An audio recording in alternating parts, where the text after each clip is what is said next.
வணக்கம் full stackers. அடுத்த problem ஒரு cricket problem. Fan poll. Chef sports conducted a poll to find out who their fans thought was the best captain. மூணு players வந்து தோனி, ரோஹித், கோலி மூணு பேரும் they received A, B and C votes. So A, B, C அப்படிங்கிறது அவங்களுடைய votes.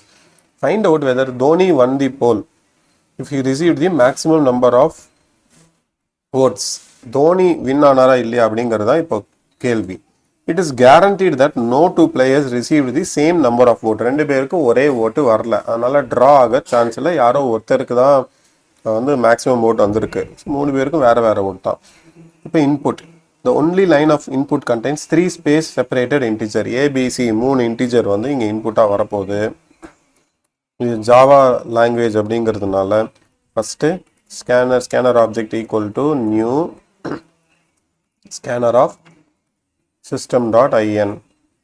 இங்கே a int a equal to so.next int. இதையே வந்து b இதே c க்கு போட்டுக்கலாம். c b. The only line of input contains 3 space. Print the answer on a single line, yes, without quote, if Dhoni won the poll. Each character of the output may be printed in either uppercase or lowercase. இப்போ again இதை வந்து நம்ம எப்படி பண்ணலாம்? ஒன்று இப்போ ஏ தான் வந்து தோனியோடைய ஓட். ஒன்று எப்படி பண்ணலாம்? If A is greater than B and A is greater than C, Dhoni வந்து B யோடையும் சியோடையும் கிரேட்டர் தானாக இருக்காரு அப்படின்னா system dot out dot println yes, else system dot out dot println no. இது சிம்பிளாக முடிஞ்சிடும். இல்லைன்னா நம்ம மேக்ஸ் கண்டுபிடிச்சி அது வந்து ஏவா இருந்ததுன்னா அப்படின்னு கூட போகலாம்.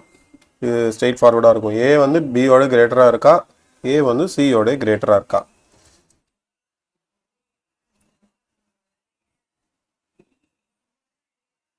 Correct answer. ஸோ இந்த மாதிரி நீங்கள் வந்து ப்ரோக்ராமிங் லாங்குவேஜில் ஆரம்பிக்கிறீங்க, சாஃப்ட்வேருக்குள்ளே வரணும் அப்படின்னா இந்த மாதிரி சின்ன சின்ன லாஜிக்கல் கொஸ்டின்ஸ்லாம் எடுத்து சால்வ் பண்ண ஆரம்பிங்க. உங்களுக்கு பிடிச்ச ப்ரோக்ராமிங் லாங்குவேஜில் எதில் வேணாலும். லாஜிக்ங்கிறது ஒன்று தான். அதை வந்து நம்ம சாப்பாடு ஒன்று தான். அதை நம்ம பிளேட்டில் வச்சு சாப்பிட்றோமா, பேப்பர் பிளேட்டில் சாப்பிட்றோமா, இல்லை தட்டில் சாப்பிட்றோமா, அந்த மாதிரி தான். ஸோ உங்களுக்கு லாஜிக் ஒன்று தான். அந்த பெட்ரோலை நீங்கள் எந்த வண்டியில் ஊற்றுறீங்களோ அதுக்கு தகுந்த மாதிரி உங்களுக்கு ஸ்பீடு கிடைக்கும். ரிட்ஸில் ஊற்றலாம், இல்லை டொயோட்டாவில் ஊற்றலாம். ஸோ ஃபியூவல் ஒன்று தான். அதனால் எவ்வளோ பெரிய தத்துவம் சொல்லிட்டேன்ல சார், எனக்கே புல் அரிக்குது. சரி, ஓகே ஒரு ரசிட்டாதீங்க. திரும்பவும் சந்திக்கலாம். கற்போம், கற்பிப்போம், மீண்டும் சந்திப்போம். தெரிஞ்சது 4 பேருக்கு சொல்லிக் கொடுங்க. அடுத்த லாஜிக்கல் பசிலில் சந்திப்போம்.